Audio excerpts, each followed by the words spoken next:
자, 오늘 이 시간 노아처럼 세 번째 시간입니다. 성경을 보면요, 각 시대마다 엄청난 사건들이 있었습니다. 아니, 성경 아니더라도 역사적으로 보도, 세계 역사적으로 보더라도 엄청난 사건들이 있었죠. 2차 세계대전도 있었고 1차 세계대전도 있었고, 우리나라 같은 경우에는 6.25 같은 동족 상잔의 비극, 이런 전쟁이 있었어요. 그런데 문제가 있죠. 시대가 지나고 시간이 흘러가면요, 점점 그 사실을 잊어간다라는 거죠. 오늘날 우리 자녀들에게 6.25 전쟁에 대한 이야기를 하면 피부에 와 닿지 않아요. 안 믿는 친구들도 있을 거예요. 후대 사람은 아예 없던 일로 생각하고, 심지어 사람이 지어낸 얘기, 꾸며낸 이야기라고 생각하는 경우도 있습니다.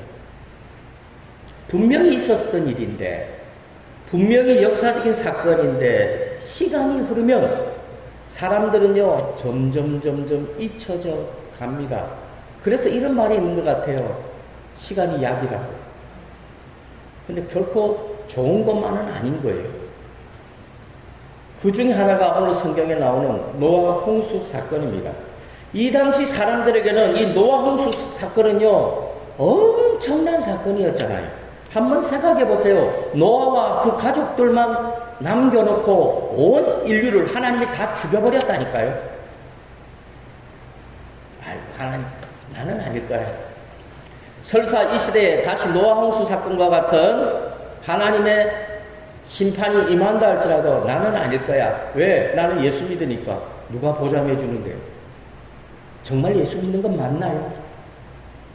자기 자신에게 한번 물어보세요. 나 정말 예수 믿는 사람 맞나? 모르겠거든. 아들에게 물어보세요. 아들아, 엄마는 예수 믿는 사람 같아? 하고 물어보세요. 아들, 글쎄요, 아닌 것 같은데요. 지옥 갑니다. 그런데 많은 사람들이 웃지요. 왜? 피부에 와닿지 않으니까. 그러나 분명한 거는 노아 홍수 사건이 있었을 때, 방주 안에 있었던 노아와 그 가족들과 방주 밖에 있었던 수많은 사람들, 아우성치고 살려달라고 고함치고 울부짖는 그 현실 속에 많은 사람들은 울부짖었겠죠. 그러나 방법이 없어요. 그 가운데서 하나님은 잔인하신 분이라고, 하나님 앞에 불평하고 원망한다고 해서 그 문제가 해결될 수 있나요? 없지요. 근데 많은 사람들은 지금도 아니란 생각을 가집니다. 설마 이런 생각을 갖는 거예요. 혹시 내일 우리 주님이 오셔서 이 세상을 하나님이 심판할 수 있다는 거예요. 그 사실을 알고 살아가야 되는데, 오늘의 성도들은 무감각증에 사로잡혀가지고 그런 생각조차를 하지 않아요. 그러나 분명한 거는요, 그 엄청난 사건이 있었다는 겁니다. 지구 전체가 물에 덮였고 온 인류가 노아의 가족 외에 다 멸망받은 날, 그날은 분명히 있었습니다. 하나님은요, 이 세상을 두 번 심판합니다. 한 번은 이미 노아 홍수 심판을 통해서 이 세상을 물로서 심판하셨습니다. 그 다음은 예수님의 재림과 함께 인류가 심판을 받아서 지옥불에 던져지는 때가 있지요. 일명 불심판이 우리에게 남아 있습니다. 그러므로 노아의 홍수 심판은 앞으로 이루어질 불심판의 모형이라고 할 수 있다는 거죠. 무슨 말입니까? 앞으로 있을 하나님의 심판과 노아 홍수 심판은 다르지 않다는 거예요. 똑같다는 거예요. 노아 홍수 심판 때도 대다수의 사람들이 다 멸망받았고 노아와 그 가족들만 구원받았던 것처럼 앞으로 있을 심판도 그와 같다라는 거예요. 결코 구원받는 사람들이 많지 않다라는 거예요. 아유, 설마 내가 지옥 가겠나? 나는 천국 갈 것이다. 그건 자기 생각이죠.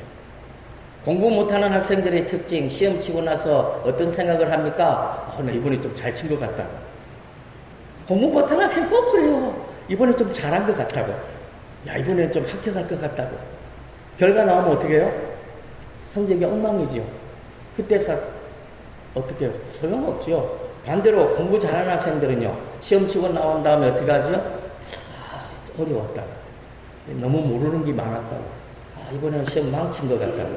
결과는요, 반은 1등이죠. 합격이에요. 대부분 그래요. 저도 그랬어요. 제 인생 가운데서도 시험을 썼을 때, 이게 괜찮겠는데, 이 정도면 내가 합격할 것 같았는데, 떨어지더라고. 근데, 야, 이거 어려웠다. 이거 힘들었다. 이거 안 될 것 같은데, 이상하게 합격하더라고. 오늘은 많은 사람들이 자기 생각 속에 사로잡혀 살아요. 자기 기분 속에 살아요. 자기 뜻대로 살아요. 그래서 자기 안에서는 마치 천국을 이루고 살지요. 그러나 주위에서 또는 제3자가 바라볼 때는 그 인생은 지옥행을 걸어가고 있는 겁니다. 근데 몰라요. 그러므로 노아의 홍수 심판은 앞으로 이루어질 하나님의 심판의 모형입니다. 예수님의 재림의 때 노아의 홍수 심판과 같은 그런 엄청난 두려움의 시간이 우리에게 존재한다라는 겁니다. 그러면 이 노아 방주는 무엇입니까? 방주는 어떤 의미가 있습니까? 이 방주란 말은 히브리어로 테바라고 합니다. 테바는 그냥 상자예요, 상자. 그러므로 방주, 노아의 방주는 배가 아니에요. 상자입니다. 3층짜리 큰 상자라고 할 수 있습니다. 하나님은 노아에게 방주를 만들게 하고 물 심판에서 구원하셨어요. 방주를 통해서 노아 가족들을 구원하셨어요. 온 천지가 물에 덮이던 날 방주는 노아 가족들을 구원하는 구원선이었습니다. 방주가 없었다면 노아와 그 가족들은 다른 사람들처럼 심판을 받을 수밖에 없었어요. 노아가 하나님의 말씀을 따라 120년 동안 방주를 안 만들었다면 노아도 세상 사람들과 같이 심판을 받을 수밖에 없었다는 겁니다. 그러므로 방주를 통해서 노아와 가족들이 구원을 받은 것처럼 오늘날 저와 성도님들도 마찬가지예요. 오늘날 이 시대의 방주가 뭡니까? 예수 그리스도죠. 방주가 뭡니까? 교회라는 거죠. 우리가 예수를 믿음으로 구원받고 하나님의 자녀가 된 거예요. 예수를 믿음으로 지옥 가지 않고 천국 가게 되는 거예요. 그래서 예수님이 우리에게 방주와 같습니다. 방주는 예수 그리스도를 예표합니다. 또한 이 방주는 오늘날 우리 눈에 보이는 이 교회라고 말할 수 있습니다. 그러므로 저와 성도님들은 종말이 다가올수록 교회 중심의 삶을 살아야 되고 예배 중심의 삶을 살아야 되고 예수님 중심의 삶을 살아야 될 줄 믿습니다. 그리고 주님이 우리에게 맡겨주신 사명, 아직도 세상에서 모르고 그들의 인생의 삶을 모르고 그들이 살다가 지옥 가는 일도 모르고 살아가는 그들을 위해서 복음을 증거하는 영혼을 구원하는 삶을 이 땅에서 살아가야 될 줄 믿습니다. 사랑하는 성도 여러분, 지난 주일은 우리 부강교회가 총동 주일로 섬겼어요. 하면 되더라고요. 그죠? 제가 우리 부강교회 부임해서 처음으로 100명 이상이 하나님께 예배드렸어요. 뒤에가 꽉 차더라고요. 앞에는 좀 비었는데 너무 행복하더라고요. 너무너무 행복해요. 하면 돼요. 안 하면 안 돼요. 사랑하는 성도 여러분, 노아와 가족들은 홍수 심판이 있기 전에 방주에 들어갔다는 사실을 반드시 기억하시기 바랍니다. 저와 성도님들도 하나님의 심판이 있기 전에 먼저 예수를 믿어야 되고 하나님의 사명자로서 이 땅의 삶을 살아야 돼요. 그래서 노아는 정결한 짐승과 부정한 짐승과 새와 땅에 기는 모든 짐승들을 하나님이 명하신 대로 암수 둘씩 방주로 들여보냅니다. 창세기 7장 7절에서 9절 다 같이 읽습니다. 노아는 아들들과 아내와 정결한 짐승과 부정한 짐승과 새와 모든 것은 하나님이 노아에게 명하신 대로 암수 둘씩 노아에게 나와 방주로 들어갔으며 노아가 방주에 들어가서 방주 문이 닫히던 날 노아가 그때 나이가 600세입니다. 600세고 2월 17일이었대요. 그리고 2월 17일부터 시작해서 40일 동안 밤낮으로 땅속에서는 지하수가 터져 나오고 하늘에서는 마치 구멍이 뚫린 것처럼 비가 쏟아졌습니다. 창세기 7장 11절과 12절 다 같이 읽습니다. 노아가 600세 되는 해 둘째 달 곧 그 달 11의 날이라 그날이 곧 샘들이 터지며 하늘의 창문들이 열려 40주야를 비가 땅에 쏟아졌더라. 하나님은 하늘의 창을 여시고 폭우가 쏟아지게 하셨죠. 그래서 온 세상이 물로 덮여버렸어요. 그리고 방주는 드디어 아라랏 산에 머뭅니다. 그리고 노아가 601살 되던 해 1월 2일에 드디어 방주의 지붕이죠. 지붕의 뚜껑이 열립니다. 땅에서 물이 말랐어요. 창세기 8장 13절 다 같이 읽습니다. 601년 첫째 달 곧 그 달 초하루 날에 땅 위에서 물이 거친지라. 노아가 방주 뚜껑을 제치고 본즉 지면에서 물이 거쳤더니 그리고 2월 27일 땅이 완전히 말랐어요. 노아와 가족들은 방주에서 나왔죠. 방주 안에 있던 동물들도 같이 나왔어요. 창세기 8장 14절에서 18절 다 같이 읽습니다. 둘째 달 21의 날에 땅이 말랐더라. 하나님이 노아에게 말씀하여 이르시되 너는 내 아내와 내 아들들과 내 며느리들과 함께 방주에서 나오고 너와 함께한 모든 혈육 있는 생물 곧 새와 가축과 땅에 기는 모든 것을 다 이끌어내라. 이것들이 땅에서 생육하고 땅에서 번성하리라 하시매 노아가 그 아들들과 그 아내와 그 며느리들과 함께 나왔고 그러므로 노아와 가족들은 1년하고도 10일간 방주 안에 있었습니다. 사랑하는 성도 여러분, 노아가 방주 안에서 나왔을 때 그 마음이 어땠을까요? 온 세상은 하나님의 심판으로 말미암아 망해버렸잖아요. 홍수로 덮였는데 물이 다 빠진 그 세상, 황량한 세상, 아무것도 없는 세상, 방주에서 나와서 그 세상을 바라보았을 때 노아의 심정이 어땠을까요? 노아는 하나님의 심판의 그 모습을 바라보면서 하나님이 무섭고 두려울 수밖에 없는 거예요. 이 세상을 심판하신 하나님은 언제든지 자기 자신도 심판하실 수 있는 분이라는 사실을 절실히 깨닫는 거죠. 얼마나 두렵고 얼마나 무서웠겠어요. 온 인류가 하나님의 홍수 심판으로 다 죽어버린 그 세상에 자기와 자기 가족들만 덩그러니 서 있는 거예요.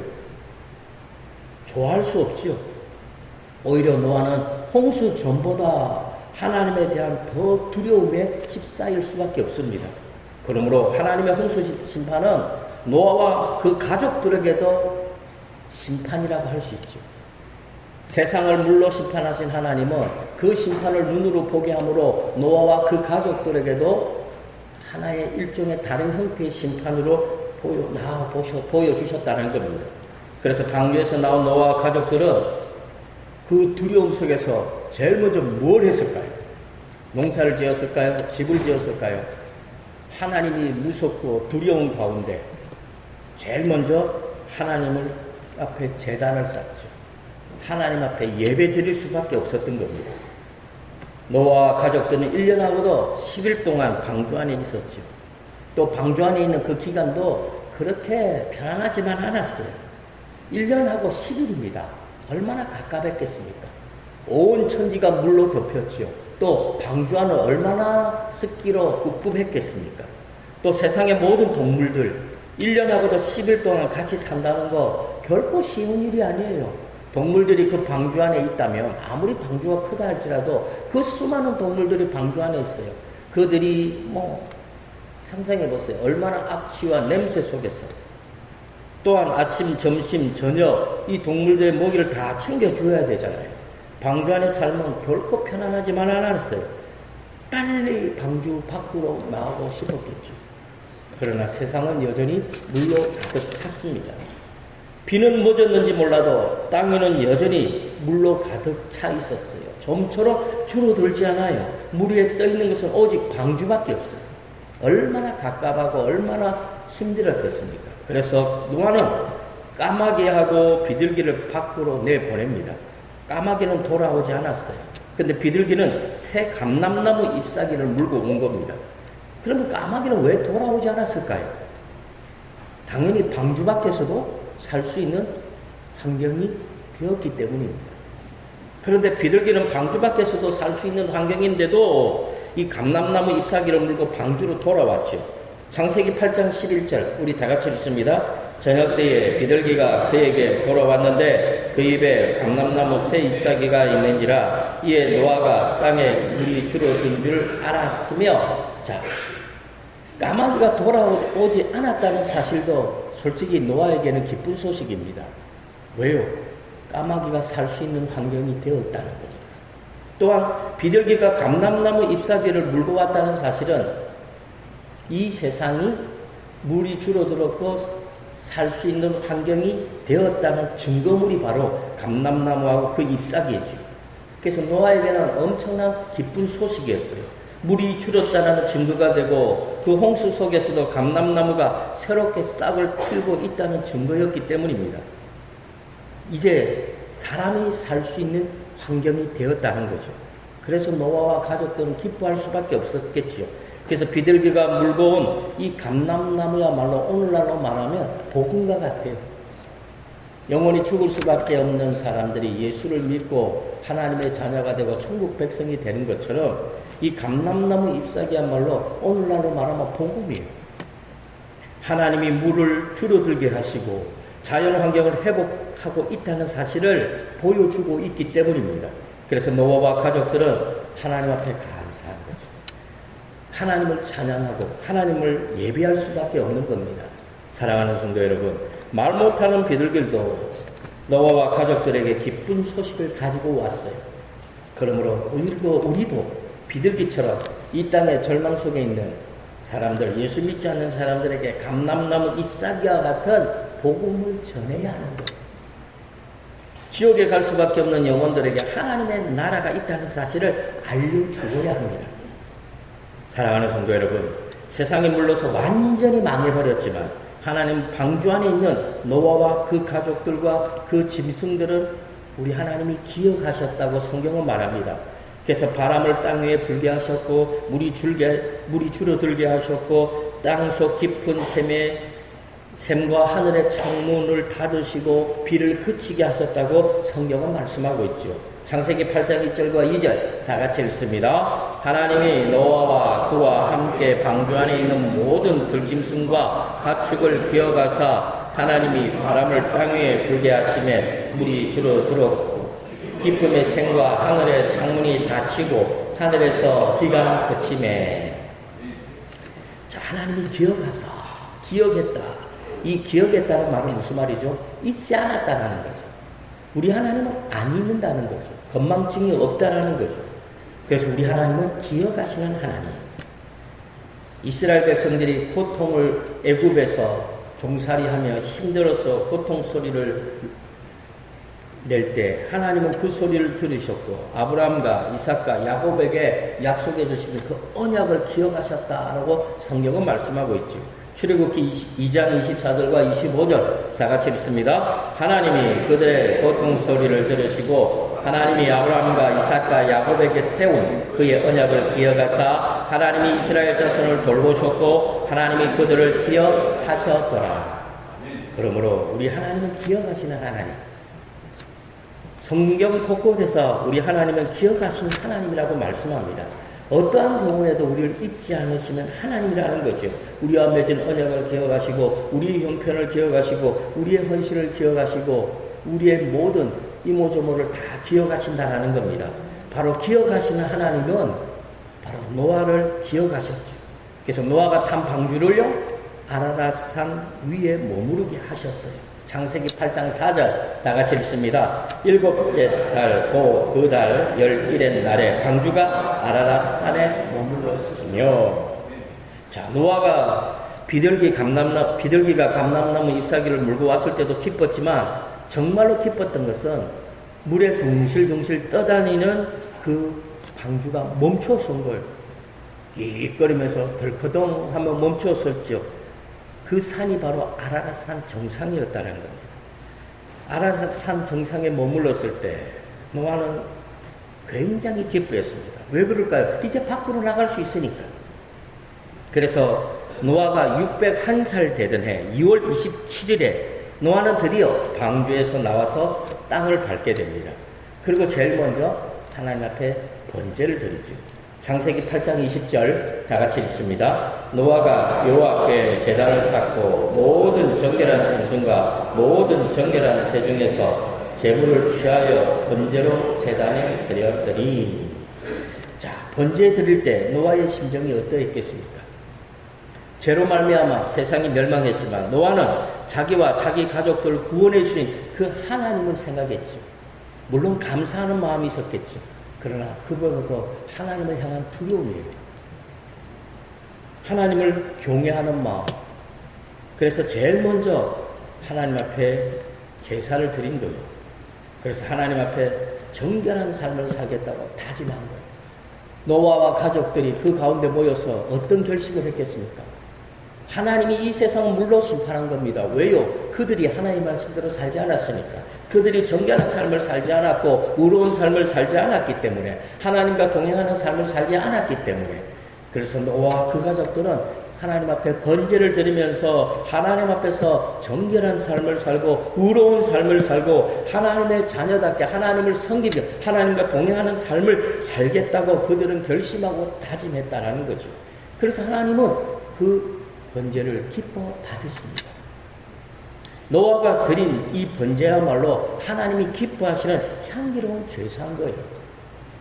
그러므로 예배야말로 축복의 통로고 예배야말로 성도들이 하나님 앞에 감사의 표현이라고 말할 수 있습니다. 예배는 우리의 재앙과 우리의 저주를 막아줍니다. 우리가 예배의 목숨을 거는 삶을 살며 세상에서 결코 어려움 당하지 않습니다. 우리가 이 땅에서 복받는 길은 예배밖에 없죠. 근데 그 예배의 출발은 감사로부터 시작되고 하나님을 경외하는 마음으로부터 시작되는 겁니다. 그러므로 특별히 맥주 감사절을 통해서 하나님을 더 두려워하고 경외하고 감사하는 마음이 회복되어져서 우리 부간교회 모든 성도들이 예배 중심의 삶을 살아갈 수 있기를 바랍니다. 노아처럼 제단을 붙잡는 삶을 살아갈 수 있기를 바랍니다. 그래서 제단 앞에서 더 하나님을 잘 섬기고 의로운 삶을 살겠다, 정결한 삶을 살겠다, 세상 사람들처럼 악하고 하나님이 싫어하고 하나님이 가증 여기는 삶을 살지 않겠다고 결심하는 이 시간이 되어지길 바랍니다. 그래서 이 예배 가운데 성령이 임하고 예배를 통해서 하나님의 은혜가 임하고 예배를 통해서 문제가 해결되어지고 예배를 통해서 병든 자들이 치유함을 받는 시간이 되어지기를 소원합니다. 그러므로 광주에서 나온 노아가 하나님 앞에 번제를 드렸던 것처럼 저와 성도님들도 예배 중심의 삶을 통해서 하나님을 기쁘시게 하고 하나님의 사명을 감당하는 삶을 이 땅에서 살아갈 수 있기를 주님의 이름으로 간절히 축원합니다.